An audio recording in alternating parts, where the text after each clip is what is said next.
अंत में हम एक गोलाकार कक्ष में पहुंचे जिसका व्यास करीब 20 मीटर का था। वहां पर कम से कम 1 दर्जन महिला अंतरिक्ष यात्री आसीन थे, जो लगभग ताओ के ही आकार और ऊंचाई की थीं। ताओ ने 4 महिलाओं के एक समूह से संपर्क किया, जिसमें सभी महिलाएं चक्राकार में सज्जित आरामदायक सिंहासनों में बैठी हुई थीं।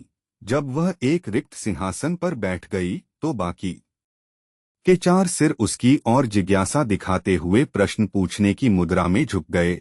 यह स्पष्ट लग रहा था कि ताओ को उनसे प्रतीक्षा करवाने में आनंद आ रहा था।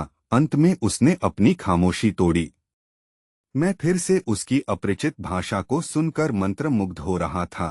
उसका वह स्वर सामे मेरे लिए नितांत नया था और उसका स्वरोच्चारण इतना अधिक सामंजस्यपूर्ण था कि कोई यही समझ सकता था कि वे सब मिलकर गा रही थीं। वे सब की सब ताओ की रिपोर्ट सुनने के लिए बेताब लग रही थीं। मैंने अनुमान लगाया कि वे सब मेरे विषय में ही बातचीत कर रही थीं, यह सही विश्वास करते हुए कि उनके अभियान का प्रमुख उद्देश्य मैं ही था।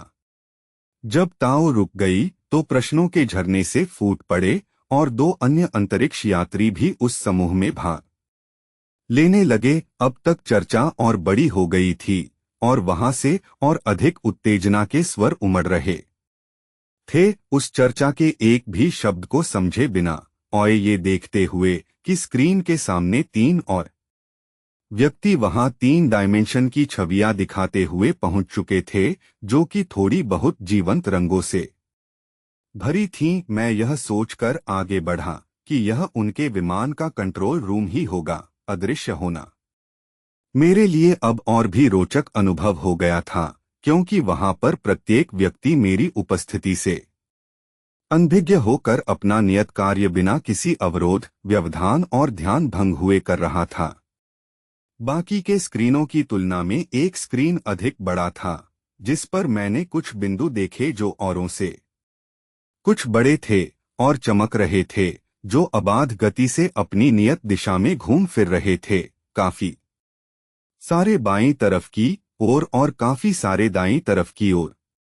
उनकी गति और अधिक हो गई जैसे जैसे वह स्क्रीन पर बड़े होते गए और अंत में वे सब गायब हो गए। उनके रंग अक्सर काफी चमकीले और अत्यधिक मोहक थे, जो हल्के से लेकर गहरे पीले तक थे, जैसे सूर्य के रंग होते हैं। मुझे जल्दी ही अनुमान हो गया कि वे वास्तव में ग्रह और सूर्य थे, जिनके मध्य से होकर हम यात्रा कर रहे थे।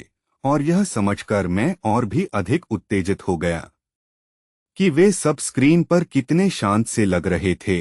मुझे ठीक से पता नहीं लगा कि कितनी देर तक मैं मंत्रमुग्ध होकर उन्हें देखता रहा, पर अचानक एक विचित्र ध्वनि ने मेरा ध्यान भंग कर दिया। पूरे केबिन में वह ध्वनि जैसे गूंज रही थी, जो कोमल भी थी और आग्रह भरी भी, जिसके साथ अनेकों प्रकाश किरणें रह रहकर चमक रही थी। उसका प्रभाव और परिणाम तुरंत सामने आ गया।